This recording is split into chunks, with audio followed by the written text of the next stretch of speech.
The sappers really need no tribute from me. Their reward lies in the glory of their achievement.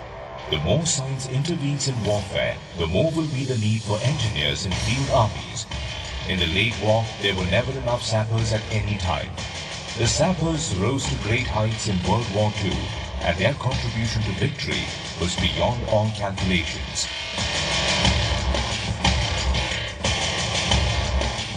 Field Marshal Bernard Law Montgomery, 1st Viscount Montgomery of Alamein, 1945. Good evening, ladies and gentlemen. I, the group of Bengal Sappers, extend a very warm welcome to you all to this glimpse of my rich heritage.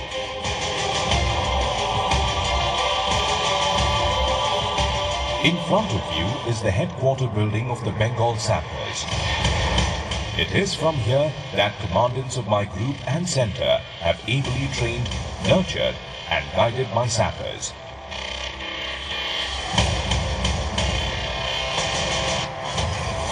While moving in, you would have passed through the magical driveway of the building, flanked by 2 domes at its entrance, wide vistas of manicured lawns, and spacious flower beds which display a wide view of colors throughout the year.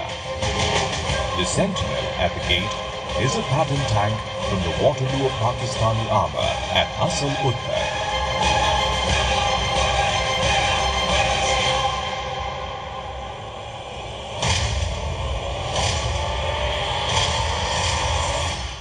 The building is steeped in years of history and hence was retained as such when the rest of the headquarters was constructed in the late 1980s.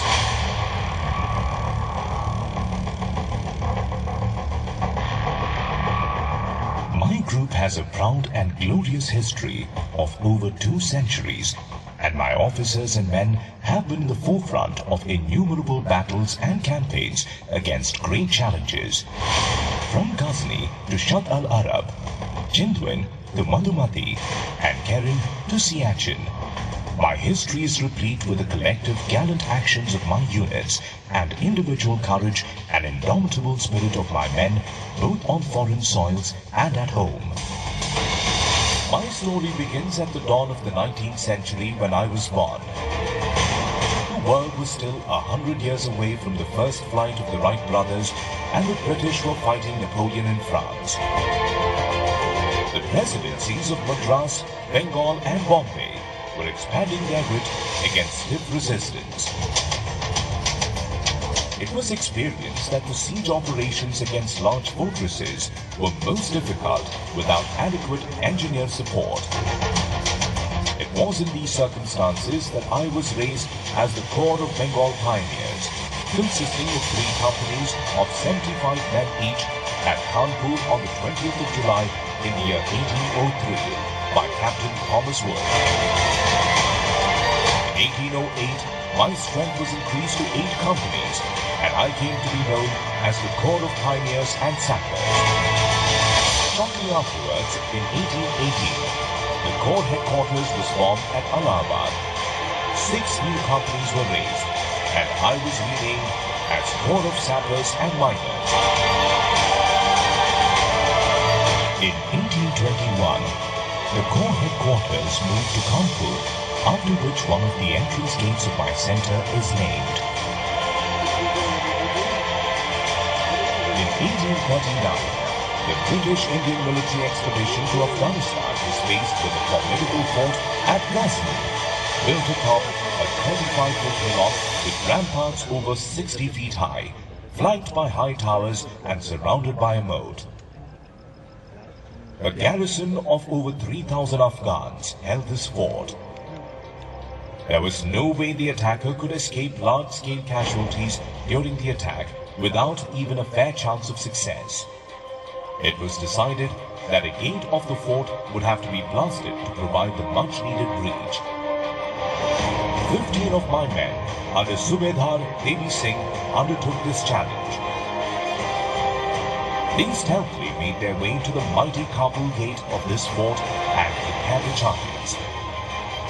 At the first sweep of dawn on the 23rd of July, 1839, the explosive charges were fired. This resulted in a breach in the gate, which was exploited by the troops ready in wait. 614 Afghans were killed and the fort captured as a result of the unmatchable efforts of Subedar Devi Singh's team. In recognition of their daring feat, Subedar Devi Singh and his detachment of 12 men were awarded the Indian Order of Merit, the first ever gallantry award to be earned by any Indian troop. I was awarded Battle Honor Ghazni. Further successes followed during the expedition, and the year 1839 ended with the Theatre Honor Afghanistan for us. Ghazni has been the epitome of raw courage and bravery for my sappers. Nowhere have men exhibited such total disregard for their own safety for the cause of furtherance of the operations. It was therefore appropriate to choose a replica of the Ghazni Minar to house my war memorial, which was unveiled on the 26th of February 1927 by Field Marshal Sir William Birdwood, Commander-in-Chief, India. The War Memorial rises as an impressive landmark over the centre and is a constant reminder of the rich heritage and traditions of valor, courage and bravery which have always been and will continue to be a hallmark of my sappers. Besides cherishing the historical lineage of Bengal Sappers, it also has immense sentimental and emotional value enshrined in it. Roorkee has been my home since 1853, when the Corps headquarters moved from Ludhiana, its previous location.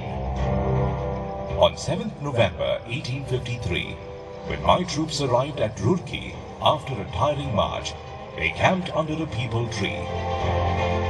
Although there was still uncertainty about the permanence of this move, in a way, the foundations of the present Bengal Engineer Group Regimental Centre were being laid. To commemorate our arrival at Roorkee every year since then, 7th November has been celebrated as the Group Day. A shivaling established under the peepal tree that day in 1853 is the place where the Vauteshwar Mandir stands today. Prayers of generations of my sappers reverberate in its precincts. With their traditional tenacity and courage, my sappers distinguished themselves in World War I, blazing a trail of glory from the trenches of France through the Middle East to East Africa. Their deeds of undertaking sapper operations and fighting as the best of men were recognized by the bestowal of 32 battle honors to me in this war. 3 of my field companies were with the 18th Infantry Division during the Arab insurrection in Iraq, which began on the 20th of June 1920. During this operation, a bridge was required to be constructed over the Tigris at Mosul. At the point selected for the bridge, the Tigris was 710 feet in width. The known flood speed was 25 knots, and under such conditions, it was known that the unstable bed of the Tigris would be in constant motion and no upstream anchor would hold. The construction of the 815 feet bridge took 5 months. When the first flood came down, the inhabitants of Mosul lined the banks expecting to see the collapse of the bridge, but were left admiring the unparalleled engineering skills of my sappers as it held on for 7 long years.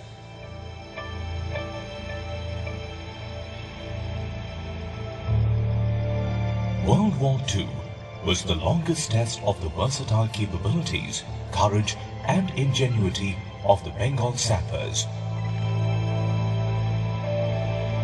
We served in almost all the theatres of war, Europe, Africa, Middle East and Burma, where true to our motto, Sarvatra, we carried out a wide variety of tasks.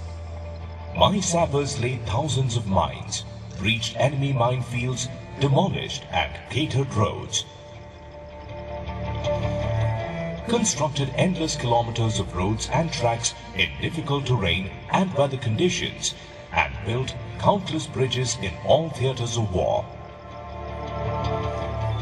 We were also responsible for the construction of operational airfields, laying railway lines, building defence works and water supply installations.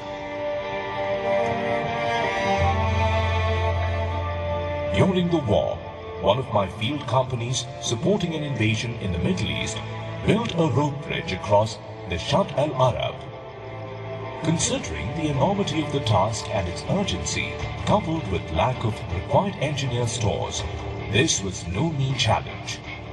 My field company, however, was not to be deterred. It improvised a road bridge using local resources. The operationally critical bridge was built on country barges called mohelas in two sections, 970 feet and 830 feet on either side of Coal Island. It was the longest boat bridge of the world at that time and played a significant role in the induction of frontline units and follow-up echelons. Captain J.S. Dillon, who later became the first Indian commandant of my centre, was part of this field company. While constructing a bridge in Italy over the Moro River in 1943, the setting presented an entirely different and unique technical situation.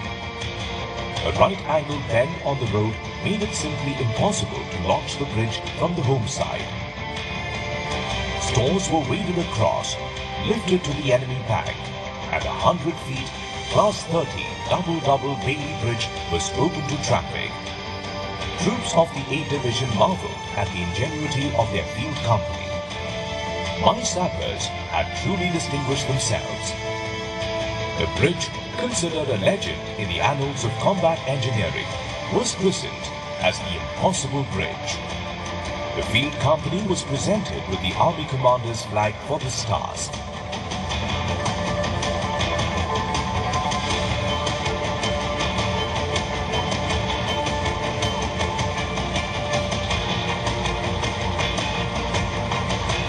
Operations in Burma involved 4 and 33 Corps troop engineers.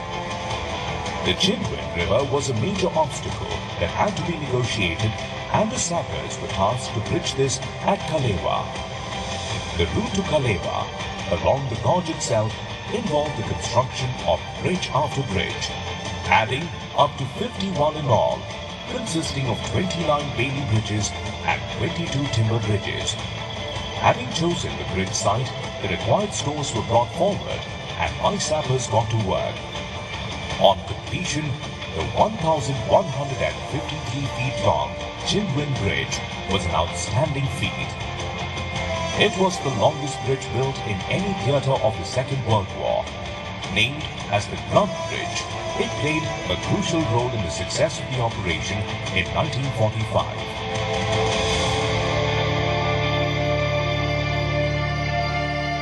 During the World War, training at my centre here in Roorkee continued, duly incorporating the suggestions and experience gained in operations in different theatres.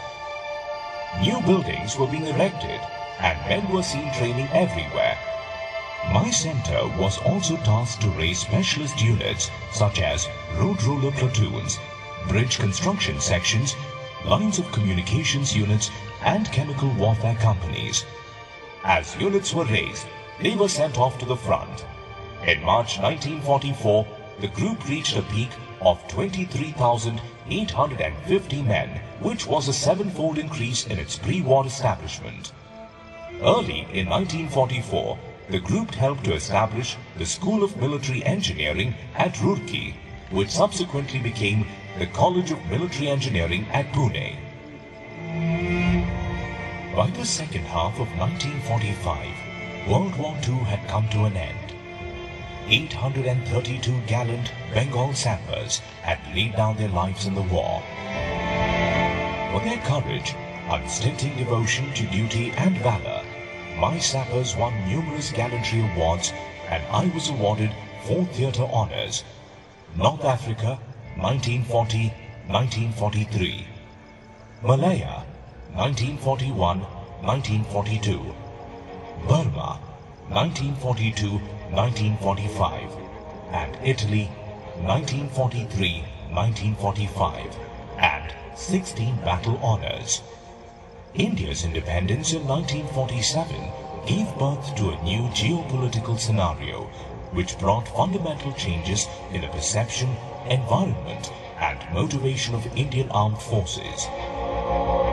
The travails of partition traumatizing the displaced population were not yet over when in October 1947, Jammu and Kashmir were invaded by the Pakistan Army-led armed tribesmen of the northwest frontier. In the operation that followed, my sappers engaged in construction and repair of a large number of bridges, culverts, roads and tracks. We also extended the Rajouri airstrip for Dakotas. In the Nashera sector, Lance Havildar Narendra Dutt, later honorary captain, earned the Veer Chakra for his heroic efforts.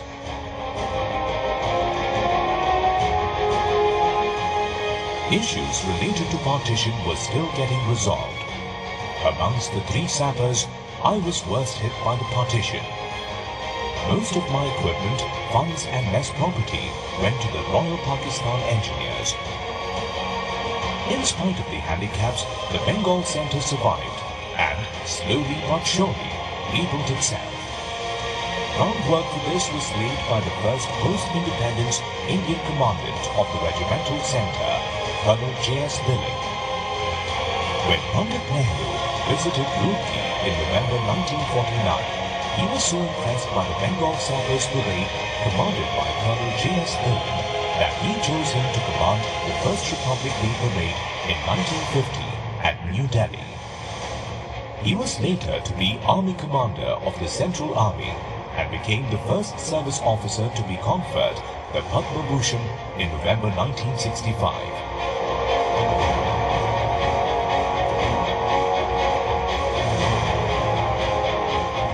During the 1962 India-China War, my sappers created history by taking 10 T-50 dozers to Sela at 14,000 feet above sea level and pulled off the seemingly impossible task of maneuvering these machines over a 13,600-foot high pass using a mule track to provide a lifeline to troops of 4 infantry division. In addition, advanced landing grounds were constructed and maintained at Toys, Roorkee, and improvement of airfields was undertaken at Leh and Chushul, the highest airfields in the world.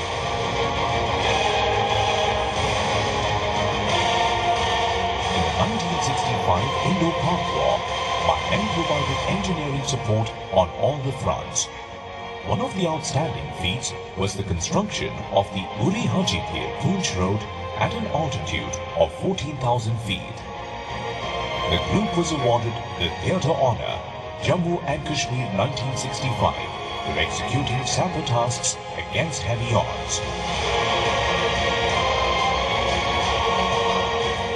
In the Western Sector, Lieutenant General J.S. Dillon, General Officer commanding 11 Corps, was responsible for the operations. A true Bengal sapper, General Dillon, known for his operational acumen and technical ingenuity, activated a flooding scheme, thus trapping and destroying Pakistan's most potent armored formation.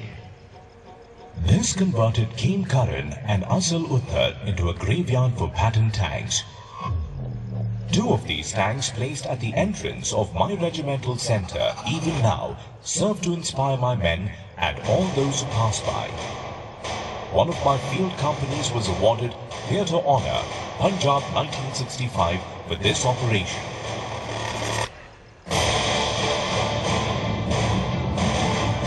In the 1971 war, victory of the Indian Army was largely contingent on the timely crossing of our forces across the innumerable obstacles in the riverine terrain of what was then East Pakistan. The tradition of engineering improvisation and innovation saw its zenith during this widely acclaimed military campaign when bridges, fords, culverts and ferries had to be constructed virtually at every kilometer along the advance axis. A bridging operation that stood out for its sheer magnitude was the bridge constructed over river Madhumati. my innovative sappers surpassed their own record of the longest operational bridge when 58 and 63 engineer regiments jointly constructed a mind-boggling 1,384 feet composite bridge over the river in a record time of 34 hours. The regiments truly deserve the Theatre Honour East Pakistan 1971 awarded to them for this remarkable feat. Besides this, 5 more of my regiments were awarded theatre honours during this war. Individually, Major Surinder Vats of the 59 Engineer Regiment distinguished himself by his gallant action of destroying enemy mortars using improvised charges made out of anti-tank mines. He was awarded the Veer Chakra posthumously. Lieutenant P.S. Kima of the 57th Engineer Regiment was ordered to clear a safe lane and retrieve 4 damaged tanks. Unmindful of heavy shelling and fire, Chima and his gallant men completed the task. In achieving the same, however, Chima made the ultimate sacrifice and attained martyrdom. He was awarded the Veer Chakra posthumously. The gallant acts of my sappers contributed significantly in the rout and surrender of the Pakistan Army in this war, widely termed as the Sappers' War. It was in this war that my sappers were for the first time fielded as regiments operationally, and the organization worked very well.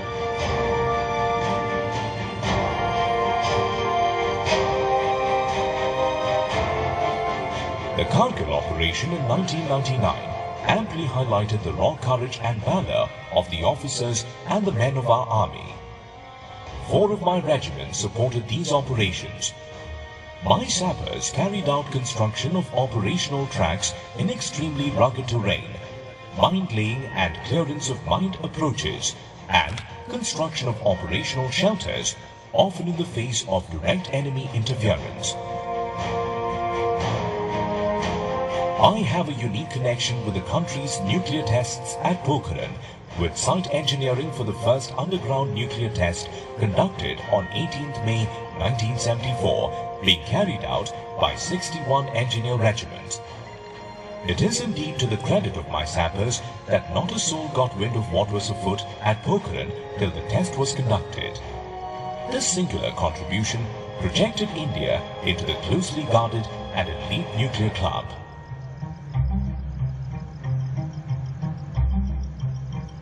24 years later, on 11th May 1998, India again took the world by surprise as it tested its enhanced nuclear capability with a series of successful explosions. It was 58 Engineer Regiment, again a Bengal Sapper unit, which achieved this near impossible task. In meeting India's commitment to the United Nations, my units have long since been participating in missions for international peacekeeping, reconstruction, mine clearance and restoration works in countries like Korea, Cambodia, Ethiopia, Eritrea, Congo, and in other locations as well. On 22nd January 1989, the Bengal Sappers were privileged to become the first engineer group to be presented the President's Regimental Colours by Shri R. Venkatraman, an honour bestowed on the group for 185 years of exemplary service to the nation. My sportsmen have distinguished themselves in a wide spectrum of sports at national and international levels, right up to the Olympics. In the recent 2014 Asian Games at Incheon, Bengal Sappers won 4 bronze medals, 3 in coxed 8 and 1 in the single-scull rowing events. My sportsmen have won 11 Arjuna awards till date. The famous Durand Cup football tournament is named after Major General Durand, a Bengal Sapper, Lieutenant General Sir Harold Williams, Major Nandu Jayal, and Major Jay Bahuguna were notable mountaineers of the group. The standing of Major Nandu Jayal can be gauged from the fact that he was appointed the first principal of the Himalayan Mountaineering Institute when it was established in 1954. The latest achievement in this field is the successful summit of the 20,000 feet high Kalindi Peak on the 8th of September this year by a team of 15 of my officers and men. The Bengal Sappers have been actively participating in sailing the blue waters.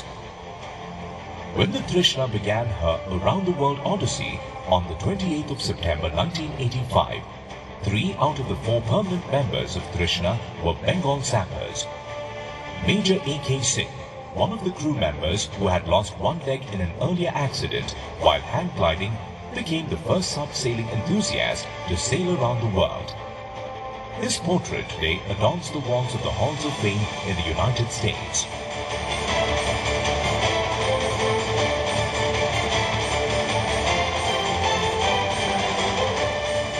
The Bengal Sappers have been fortunate to have amongst their ranks some leading personalities since racing. Field Marshal Lord Kitchener was the first sapper in the world amongst all armies to become Commander-in-Chief and remained CNC of India from 1902 to 1909. General Sir Bindon Blood became the first Engineer-in-Chief, while Major General, later Lieutenant General K.N. Dubey, raised the Border Road Organization. 12 of the Engineer-in-Chiefs have been my officers. Even today, the Engineer-in-Chief and Director General Border Roads are officers of my crew. Havildar Modan Singh is credited with the discovery of Hemkund Sahib. He located the Taposthan of the 10th Guru Sri Gobind Singh and laid the foundation of the present-day Tirthstan in 1937. Lieutenant R. McLagan, again of the Bengal Sappers, became the first principal of India's first and the world's second engineering college, Thomson College of Civil Engineering. It was later renamed as the Roorkee University and currently is the Indian Institute of Technology, Roorkee.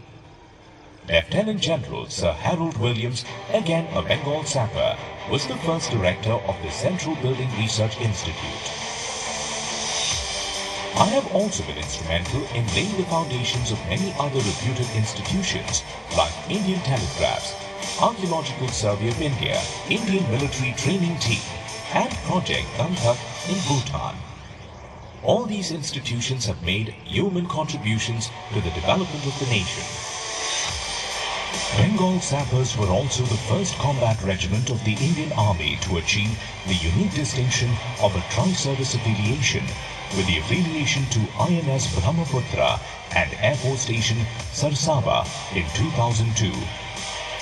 As a feeder of the troops to my regiments, my center at Roorkee is dedicated to molding freshers into soldiers who are skilled tradesmen. Traditional and core values form the basis of training which encompass physical fitness, mental robustness and spiritual strength. Motivational training receives great attention. The large numbers of second and third generation soldiers amply define the character of my group.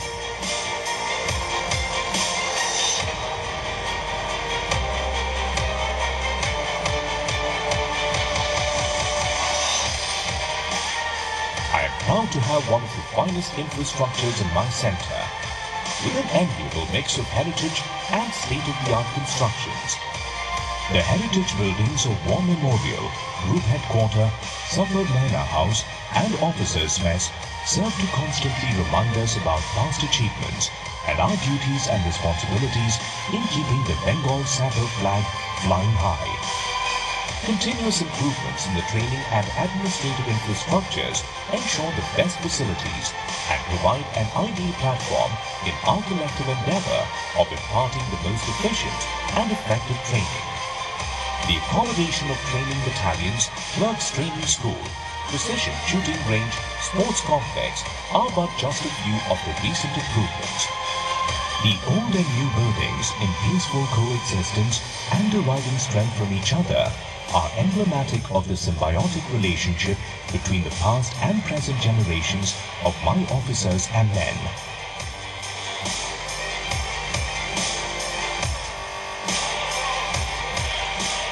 The saga of unmatched gallantry, grim determination and relentless spirit of several generations of my officers and men is aptly reflected in the 11 Theatre Honours, 80 Battle Honours, 8 Chief of Army Staff Unit Citations, 11 Victoria Crosses, 1 Padma Bhushan, 3 Veer Chakras, 2 Padma Shris, 22 Bharat Vishesh Seva Medals, 4 Kirti Chakras and innumerable other decorations and awards bestowed upon my sappers.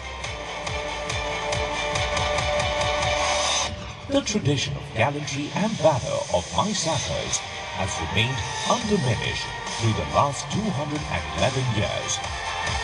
Even though I take pride in the large number of medals and honours that my sappers have won, my heart invariably goes out to those unsung brave and cheerful officers and men who did their bit and put every operation through. But for their efforts, victory would not be. I bow to their spirit and selflessness.